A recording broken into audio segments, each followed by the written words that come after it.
11. Voici, j'avais parlé dans les temps anciens, j'avais dit.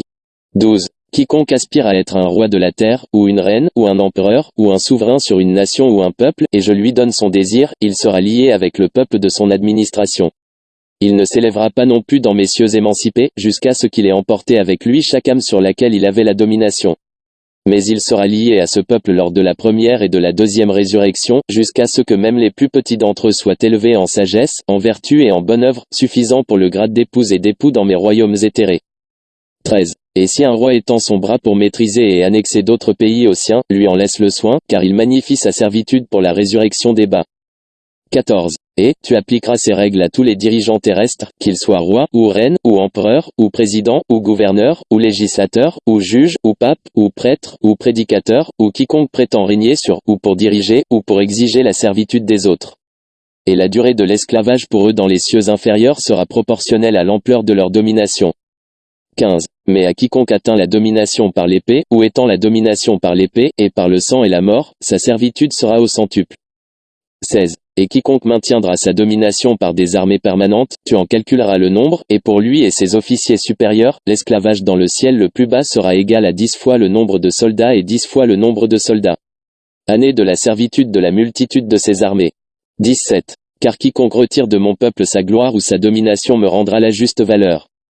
18. Quiconque s'engage dans la guerre, ou mène la guerre, ou est capitaine, ou général, et cause la mort dont j'ai créé vivant, il ne se lèvera pas pour hériter de mes cieux émancipés tant qu'il restera la guerre sur la terre. Mais il peinera dans les cieux les plus bas de la terre pour éduquer et élever ses drujas, ce qui sera son travail.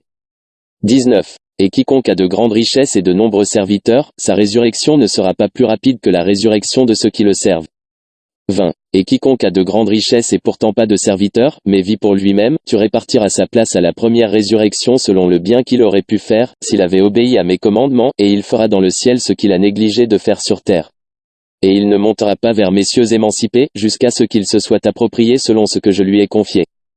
21. Dieu a dit, les paroles qui sortent de la bouche de l'homme, même si elles professent des prières et du repentir, sont peu utiles devant Jéhovah. Mais les paroles qui sortent des bonnes œuvres faites aux autres pour les élever sont comme le son d'une trompette qui atteint au-delà des étoiles. 22. Car, à toutes les époques du monde, il y a eu des trompeurs et des hypocrites, avec des temples et des églises à adorer, professant de servir le Créateur, mais, en fait, servant une idole. 23. Et leurs prêtres et leurs prédicateurs disent de bonnes doctrines, mais ils ne les pratiquent pas, sauf un peu, comme des aveugles pour égarer la multitude. 24. Et ils vivent dans de belles maisons, et s'en tirent somptueusement tous les jours, et sont qualifiés en oratoire et en préceptes doctrinaux, mais ils n'iront pas et ne serviront pas les pauvres, leur apprenant à vivre. Encore une fois, le voix a parlé, disant. 25. Mes jugements sont sur ceux qui me professent, distribuant leur misère aux pauvres, tandis qu'eux-mêmes vivent au-dessus du besoin. Lorsque ces hommes mourront et entreront dans la première résurrection, ils seront livrés à ceux qui sont dans les ténèbres, et leur servitude sera centuple. Car ils ont prêché des paroles de justice avec la bouche, mais, dans leur comportement, ils ont jeté les bases du royaume de l'hypocrisie. En vérité, je leur donne la moisson qui vient de leur propre semis. 26. Telles sont donc mes doctrines depuis des milliers d'années et connues de vous avant que vous n'abandonniez mes royaumes. 27. Si tel est le cas, par mes jugements pour les mortels qui servent de faux dieux, combien plus grande doit alors être la sanction des faux dieux, qui se sont mis en place pour établir ces iniquités? 28. Écoutez donc le jugement de Jéhovah, quiconque a établi le nom d'un Dieu autre que le Créateur, et l'a rendu adoré sur terre ou dans le ciel, sera lié à la première résurrection jusqu'à ce que ce nom ne soit plus adoré sur terre. Ou au paradis. 29. Et tout ce que Dieu ou la déesse a dit, venez à moi, vous qui êtes lourdement chargés, et je vous donnerai du repos, car je suis le chemin du salut et de la lumière et de la vie éternelle, alors, que Dieu ou la déesse sera lié à la première résurrection aussi longtemps que des mortels ou des anges vont vers lui. 30. Voici, comme un tel Dieu l'a appelé, et ils lui répondirent, ainsi je donne à tous les deux, le Dieu qui appelle, et le sujet qui lui court. Car je donne même la liberté à mes ennemis. 31. Mais quand un sujet va à un Dieu, et dit, voici, tu as dit, où j'irai, j'appellerai tous les hommes à moi, et j'ai cru en toi, alors que Dieu ne le repoussera pas. 32. Tandis qu'Osiris était adoré, j'ai donné à Osiris, le faux. 33. Tandis qu'Ashtaroth était adoré, je lui ai donné. 34. Pendant que Baal était adoré, j'ai donné à Baal. 35. Mais, quand aucun de ces dieux n'était plus adoré, voici, je ne leur donnai plus de sujet. 36. Tant que Brahma sera adoré, je donnerai à celui qui est devant moi. 37. Tant que Bouddha sera adoré, je donnerai à celui qui est devant moi. 38. Tant que Christ sera adoré, je donnerai à celui qui est devant moi. 39. Tant que les Mahométans seront soutenus sur la terre, je donnerai à celui qui a bâti Mohammed. 40. Et, quand vous aurez tous purifié et ressuscité tous ceux qui vous idolâtrent, en ce même temps, je vous élèverai aussi vers les cieux supérieurs. 41. Et a dit, et maintenant, quand la voix a cessé, et tout était encore, les faux dieux et déesses ont levé la tête, et ils ont parlé d'une seule voix, disant. 42. Tu es juste, ô Jéhovah. Je te promets maintenant que je te servirai pour toujours. Je n'aspirerai pas non plus à m'élever vers les cieux supérieurs avant d'avoir ressuscité tous ceux que j'ai égarés. 43. Rends-moi fort, ô Jéhovah, dans cette alliance éternelle. 44. Enseigne-moi, ô Père, le travail que je dois faire, afin que tu sois glorifié pour toujours. 45. Ainsi s'est terminé le jugement. Les maréchaux de Dieu les ont emmenés aux endroits qui leur ont été attribués et ils sont allés travailler. Chapitre 18. 1. Et a dit, tel était donc le sort des principaux faux dieux dans les cieux inférieurs. 2. Mais, au cours des 300 ou 400 dernières années, bon nombre des officiers de ces faux dieux s'étaient séparés d'eux et avaient établi leur propre royaume céleste. Et leurs partisans mortels étaient appelés sectes. 3. Ces petits cieux étaient, pour la plupart, situés sur la terre, et généralement ces petits dieux habitaient les églises où les mortels venaient adorer.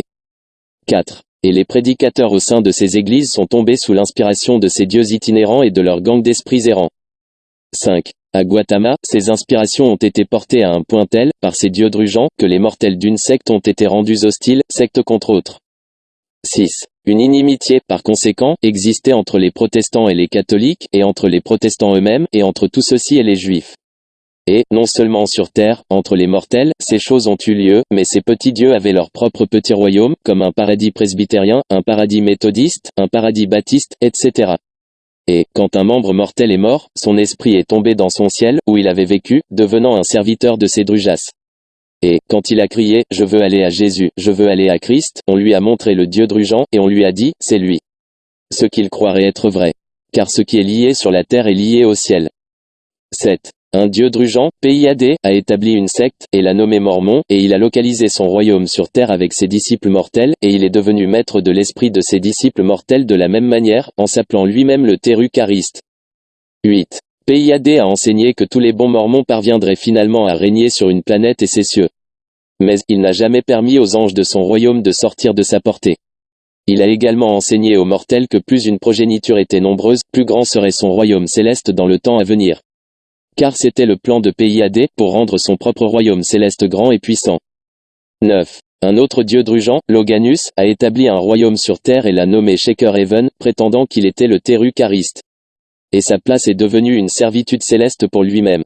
10. Un autre dieu drugeant, Sayawan, établit un royaume céleste sur la terre, et l'a appelé T-A-L-L-H-I-G-H-E-S-T-H Heaven. 11. Ce seigneur se faisait appeler El-Ordre. Il a ressuscité un mortel, Swedenborg, qu'il a pris en esprit, subjectivement, dans plusieurs des cieux et en faire les plus bas, en lui disant. 12. Voici, ceux qui servent Nonté et El-Ordre. Comme c'est dur avec eux. Et il a ajouté, cet endroit des ténèbres est le ciel de Brahman, ce lieu de ténèbres est le paradis bouddhiste. Mais ce lieu de lumière est mon ciel, T et El-Ordre. 13. Ainsi, ce dieu drugeant établit un ciel de Swedenborg, et les mortels le regardèrent comme le véritable Christ, et, après la mort, leurs âmes y allèrent.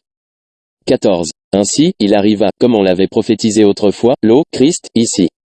L'eau, Christ, là. 15. Et, comme c'était le cas avec les royaumes célestes de Lou et Among, ainsi divisés en centaines de restes, il en fut de même avec les royaumes célestes des autres faux dieux, Brahma, le faux, et Bouddha, le faux, de sorte qu'il y avait sur le des milliers de royaumes célestes de ténèbres et de misère sur terre. 16. Maintenant, tous ces dieux drugeants, qu'ils soient de Shinua, ou Vindiu, ou Arabinua, ou Europa, ou Gautama, ont rejeté Jéhovah, mais ont pris le nom de l'un des 4 faux dieux, et ont protesté qu'il était lui-même le vrai et vrai Dieu et Sauveur. 17. Et les sectes mortelles qui les ont suivis ont fait la même chose. Le presbytérien professait le vrai Christ, mais dénonçait tous les autres comme faux, le méthodiste professait le vrai Christ, mais dénonçait tous les autres comme faux, le mormon professait le vrai Christ, mais dénonçait tous les autres, les catholiques romains professaient également le vrai Christ, mais dénonçaient tous les autres comme faux. Il en était de même pour chacun d'entre eux, et aucun d'eux ne pratiquait la justice et les bonnes œuvres, mais ils étaient des guerriers et des guetteurs d'argent, pour l'amour de soi. 18. Dieu avait dit, voici, je rends un nouveau témoignage aux nations de la terre, au moment où j'ai vaincu et chassé les 4 têtes de la bête, l'acrimonie existant entre les différentes sectes a commencé, soudainement, à s'éteindre, et ils se parlaient amicalement. 19. Et il en fut ainsi. Chapitre 19. L'aube de Cosmon.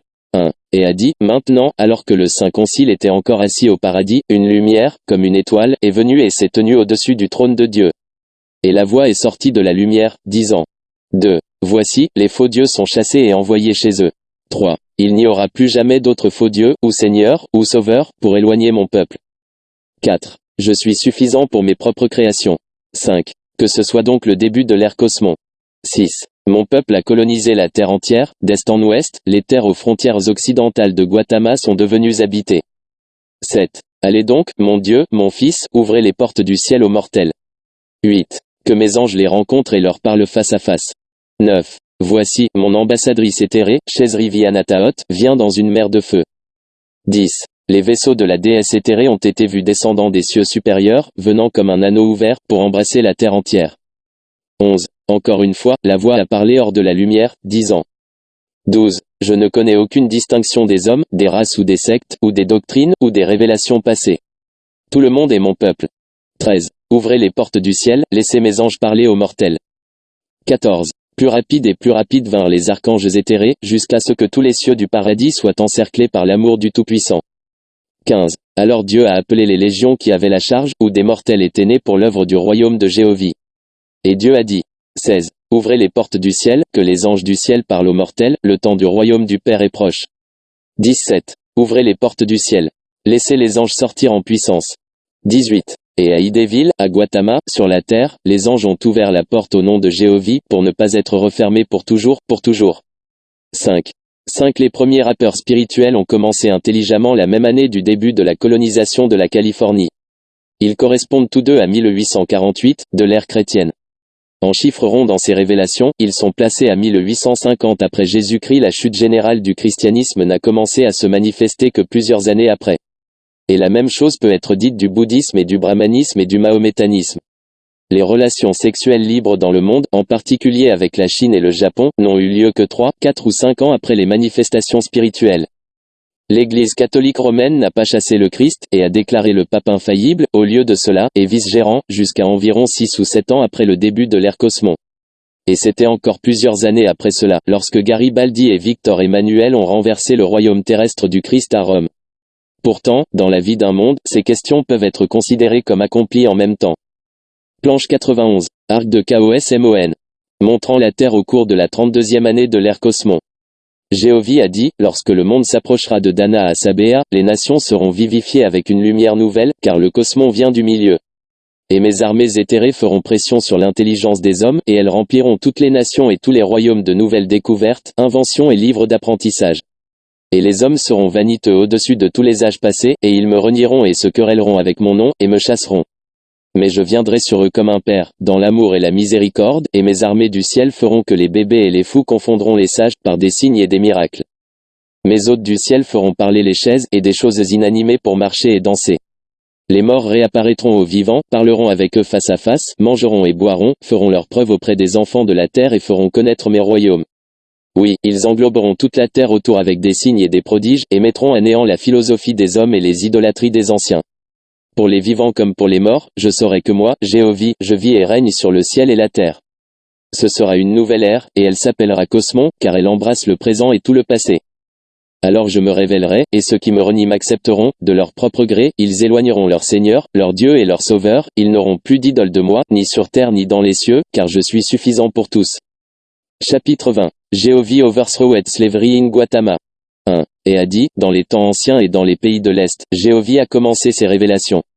Le continent occidental il est parti pour la finition de celui-ci. 2. Maintenant, quand Dieu a regardé à l'étranger sur Gautama, il a vu 4 millions de personnes en esclavage, comme des esclaves, et il a vu qu'ils doivent être libérés. Et ainsi, Dieu s'enquit auprès du mathématicien en chef du Saint Concile, un Arak, disant, qui, de tous les rois de la terre, a le plus grand nombre d'esclaves? 3. Et Arak dit, Xerxès, qui habite Yobga, dans l'atmosphère. 4. Dieu a dit, envoyez-lui un navire céleste pour lui et pour 1000 millions de ses anges. Et envoie aussi pour les Argosiens, Léonidas, et pour 1000 millions de ses anges. Et, quand ils seront amenés ici, ils descendront sur la terre, vers ces barbares, et libéreront leurs esclaves. 5. Arak salua et partit, donnant ses instructions aux maréchaux célestes, qui envoyèrent immédiatement des navires et des messagers selon les instructions. 6. Dieu a donc dit, je vais maintenant rappeler les Achars, qui gardent ces mortels, et, pendant une saison, ils demeureront dans les ténèbres drugeants. 7. Et cela fut accompli, et aussitôt une guerre s'ensuivit entre les propriétaires des esclaves et les États voisins. 8. Puis vinrent les dieux et les anges, haut de gamme, pour assister au jeu de la mort mortelle, et pour déterminer comment gagner au mieux à la liberté et à Jéhovie, les habitants de ce grand pays. 9. Dieu avait dit, il est facile de gagner à la guerre, mais faire voir aux mortels le triomphe de la justice n'est pas si facile. Par conséquent, soyez discrets en s'appropriant le témoignage de Jéhovie. 10. Et, il y eut 2 millions d'hommes d'armes, poussant de tous côtés dans la guerre, parcourant le sol riche de sang mortel. Et pourtant, aucune des parties n'avait défini ses principes, ni pris position pour la justice. Mais a continué dans une destruction effrayante, mettant à mort des dizaines de milliers et des dizaines de milliers. 11. Jéhovie a dit, envoie tes anges Parsiéan et Argosian à ces mortels et, par inspiration et par rêve et par vision, tes anges leur diront, quiconque professe la terre combattra en vain, mais quiconque professera la justice en mon nom gagnera. Et des millions d'anges sont descendus et ont essayé de les persuader. 12. Mais les mortels n'entendraient pas. Même le chef général, du côté de la liberté, a fermé son âme contre Jéhovie. Aïe, lui-même, a imposé l'esclavage avec sa puissante armée. 13. Et les années passèrent, et tout le peuple commença à s'apercevoir que, sans justice, il n'y aurait pas de fin à la guerre. 14. Jéhovie a dit, seule la mort peut atteindre ces gens, ou les faire voir ma main. Pourtant, tu enverras tes armées d'anges dans toutes les régions du nord et les inciteras à appeler à la liberté. 15. Puis s'en allèrent Xerxès et Léonidas, avec leurs 2 milliards d'anges, pour répandre le nord, pour inspirer les mortels à une position plus céleste, pour leur faire voir justice et liberté. 16. Et, pendant 100 jours, ces anges demeurèrent avec des mortels, mais beaucoup de mortels étaient trop grossiers sur la terre pour comprendre. Puis, Xerxès vint à New York, et prit donc les anges gardiens, ceux de la sainteté, et il quitta la ville entre les mains des Drujas. Et, aussitôt, la ville a été plongée dans l'enfer, émeute, anarchie, et le peuple était comme un peuple fou, sauvage et effrayé. 17. Encore une fois, Jéhovie a parlé dans le Saint Concile dans le ciel, disant, laisse mes anges partir encore une fois, et inspire les mortels à se lever à la lumière de ma volonté. 18. Encore une fois, les anges ont envahi la terre, inspirant les mortels jour et nuit à exiger la liberté des esclaves. Et l'ambassadrice de Jéhovie a dit à ses hôtes anges inspirants, numérotez les mortels, au nord et au sud, quant à leur voix majoritaire pour la liberté. 19. Maintenant, quand les dieux ont numéroté les mortels et les ont classés, ils ont découvert que la majorité s'était tournée du côté de la liberté. 20. Jéhovie dit à son ambassadrice, prenez votre propre hôte inspirant, et descendez sur la terre, à Washington, au président, et portez-lui cette affaire, afin qu'il me comprenne. Car il n'est pas lié par des doctrines. C'est pourquoi mes anges l'ont nommé président, et c'est pour cela que je l'ai en main. 21. Et il arrivera que le président écoutera, et il se résoudra dans son esprit à la liberté des esclaves. Mais il cherchera un signe extérieur, craignant d'avoir trompé les anges qui le servent. Mais je fournirai également un moyen d'atteindre cet objectif. 22. Et les anges de Jéhovie allèrent vers le président dans une vision, comme un rêve, et ils l'appelèrent. Et il répondit et dit, qui es-tu? 23. Et les anges dirent, ceux qui sont venus au nom de Jéhovie pour la liberté. Voici, des millions de ces anges regardent du ciel et viendraient dans tes armées, si tu ne faisais que proclamer la liberté aux esclaves. La main de Jéhovie est dans cette affaire. 24. Le président s'est réveillé et a été troublé par son rêve. 25. La nuit suivante, les anges sont revenus, ont répété leurs paroles et y ont ajouté, la grande majorité du pays est mûre pour cette affaire. Tu crains que ce ne soit qu'un rêve insensé. Voici, nous vous en donnerons demain la preuve. 26. Le président s'est réveillé plus troublé qu'avant, mais se souvenant, les anges ont dit, nous vous donnerons des preuves demain. 27. Jéhovie a dit, je ferai de cette affaire un témoignage pour cette nation, afin qu'aucun homme ne puisse la contredire. Et je montrerai aussi comment mes anges travaillent seuls et dans des légions puissantes. 28. Maintenant, à cette époque, il y avait à Washington une voyante, à travers laquelle les esprits parlaient dans son entrée en scène. Et le jour mentionné, les anges l'ont traversé en disant, allez chercher le président en présence de cette femme. 29. Et le président a été informé de ce qui avait été dit. Et quand le président se présenta devant la voyante, l'ange de Jéhovie la ravit et lui dit, nous avons dit, nous te donnerions des preuves demain. Voici, nous te répétons, Jéhovie est dans cette affaire. Sauf que tu proclames la liberté des esclaves, tu ne réussiras pas. Faites cela, et les armées ennemies fondront comme de la neige au soleil. 30. Les yeux du président se sont ouverts et il est allé tout de suite et a proclamé la liberté à l'ensemble des 4 millions d'esclaves. 31. Xerxès dit à Léonidas, toi, grand vainqueur, tu me vaincras. Prends tes 1000 millions d'anges, va avec les armées du Nord et inspire-les à la victoire. Donnez-leur la force et le courage qu'ils n'ont jamais manifesté auparavant. Quant à moi et à mes hôtes, nous irons dans les armées du Sud, et nous les inciterons à croire qu'elles sont vaincues, et à les faire fuir devant tes soldats. 32. Ainsi, ces grands guerriers anges se sont attribués à la guerre. Et voici, les armées du Nord ont couru sur le pays ennemi comme si la guerre n'était qu'un jeu, et les armées du Sud ont disparu, se désarmant et retournant chez elles. 33. Les esclaves étaient libres. 34. Jéhovah a dit, que ceci soit un témoignage, que cette terre est le lieu du début de l'ère Cosmon. Il n'y aura pas de caste parmi mon peuple. 35. Voici, je suis allé voir les Israélites, et en ce jour-là, j'ai dit, gardez-vous comme un peuple séparé. Car j'avais du travail pour eux, qui devaient voyager vers l'ouest et m'établir, le tout un. Et ils sont venus vers l'ouest et ont accompli mes commandements. C'est pourquoi je les ai bénis. 36. Et je suis allé à Shinua, et j'ai dit, que les disciples de Shin se maintiennent en tant que peuple exclusif, car j'ai un travail pour eux, qui devait établir moi, le tout un, et démontrer pacifiquement les personnes les plus nombreuses du monde entier unies en un seul peuple. Et ils ont accompli leur travail. Et je les ai bénis. Et je suis aussi allé à Vindiu, et j'ai établi un peuple puissant avec une multiplicité de dieux et de langues. Car j'avais un travail à faire pour eux, qui était de préserver mes révélations de certaines des divisions dans mes cieux ci-dessus, et de prouver, par la suite, des choses que j'avais révélées aux anciens. Ils ont également accompli leur travail et je les ai bénis. 37. Mais, à cette époque, je ne viens pas à un peuple exclusif, mais à la combinaison de tous les peuples réunis en un seul peuple. Par conséquent, j'ai appelé cela, le Kosmonera. 38. Désormais, mes élus seront des races fusionnées, qui me choisiront. Et ceux-ci deviendront les meilleurs, les plus parfaits de tous les peuples de la terre. 39. Et ils ne considéreront pas la race ou la couleur, mais la santé et la noblesse quant à la partie mortelle, et quant à l'esprit, la paix, l'amour, la sagesse et les bonnes œuvres, et un seul grand esprit seulement. 40. Léonidas dit à Xerxès, il sera révélé bientôt que nous sommes ici avec nos hôtes anges. En témoignage de cela, attribuons un certain nombre de nos anges pour rester une saison avec les mortels. Et ils les inspireront à des sports athlétiques propres aux Argosiens et aux Parsiéens. 41. Pour cela, Xerxès a consenti, et ils ont demandé 600 000 anges volontaires, et ils les reçurent, les officièrent et les distribuèrent de telle manière que leur inspiration devait développer des mortels en santé, en force et en endurance, au moyen de jeux athlétiques. 42. Et il arriva que les anges du ciel établirent des jeux athlétiques parmi ce peuple, de loin et de près. Jéhovah a dit, même en cela, l'homme verra la cause des causes qui se cachent derrière tout ce qui se fait sur la terre. 43. Et l'homme chercha la cause de ces choses, et essaya de se persuader de toute autre cause que la vraie. 44. Jéhovah a dit, je montrerai à ces gens que les principales causes des grandes affaires parmi les mortels viennent des anges de mes cieux. 45. Je viens en Cosmon non seulement pour libérer l'homme corporel, mais l'homme spirituel. J'ai levé la main contre un dieu fondé dans leur constitution, je ne les ferai pas non plus mener des batailles pour moi. Le passé est passé, les anges et les mortels seront libres. Chapitre 21. Ascension des hôtes éthérés. 1. Et a dit, Dieu, le fils de Jéhovah, a été soulagé de ses travaux pénibles sur la terre et ses cieux, et son successeur, et les seigneurs ont été dûment couronnés. 2. Ensuite, les chefs et les dieux et déesses élevés, des cieux éthérés, se sont préparés pour le mariage des épouses et des époux de Jéhovah. 3. Et Dieu et ses seigneurs et hauts officiers appelés dans toutes les classes célestes préparés pour la troisième résurrection, et il y avait, en tout, 27 000 millions d'épouses et d'époux. 4. À côté de ceci, il y avait au paradis, pour assister aux cérémonies, plus de 30 000 millions d'anges de grades inférieurs.